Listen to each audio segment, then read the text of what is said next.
അങ്ങനെ ഇരിക്കുന്ന സമയത്താണ് ഇന്നസെൻ്റ് നാട്ടിൽ നടന്നൊരു സംഭവം ദിലീപിനോട് ഇങ്ങനെ സൂചിപ്പിച്ചു. ഇങ്ങനെ വിളമ്പുന്നുണ്ടെങ്കിൽ ഇങ്ങനെ ഒരു സംഭവം ഉണ്ടായിട്ടുണ്ട്. അപ്പം ദിലീപ് എന്നോടും ഷാഫിനോടും വന്നിട്ട് ഭായി ഇങ്ങനൊരു സംഭവം ഉണ്ട്, ഇങ്ങനെ ഇത്തവണ പറഞ്ഞതാകെ. അതായത് വിളമ്പിക്കൊണ്ടിരിക്കുന്ന ആൾ ഉണ്ണുന്നവനും വിളമ്പുന്നവനും തമ്മിലുള്ള ഒരു തർക്കത്തിനിടയിൽ അന്ന് നീ ഇത് മുഴുവൻ കഴിക്കടാന്ന് പറഞ്ഞു ബേസിലുള്ള ചോറ് മുഴുവൻ അയാളുടെ ഇലയിലേക്ക് കമത്തിയിട്ട് പോയി എന്ന് പറയുന്നതാണ് യഥാർത്ഥ ഇൻസിഡൻറ്റ്.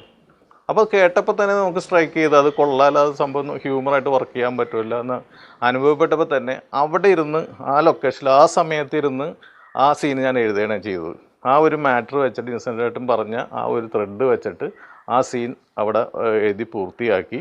അപ്പോൾ തന്നെ അത് ഇന്നസെൻ്റ് വെച്ച് ഷൂട്ട് ചെയ്യുകയും ചെയ്തു. അപ്പോൾ MLS എന്ന് പറയുന്ന എൻ്റെ നാടകങ്ങളിലൊക്കെ അഭിനയിച്ചിട്ടുള്ള നല്ല നടനാണ് അദ്ദേഹം മരിച്ചുപോയി. അദ്ദേഹം അപ്പോൾ അഭിനയിക്കാനായിട്ട് വന്നിട്ടുണ്ട്. അദ്ദേഹത്തിന് അങ്ങനെ കാര്യമായിട്ടുള്ള ഒരു സീൻ ഇല്ലായിരുന്നു ആ സിനിമയിൽ.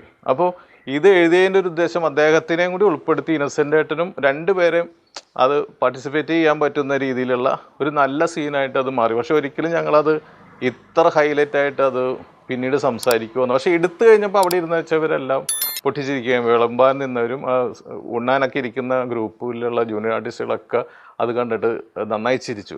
ഇവർ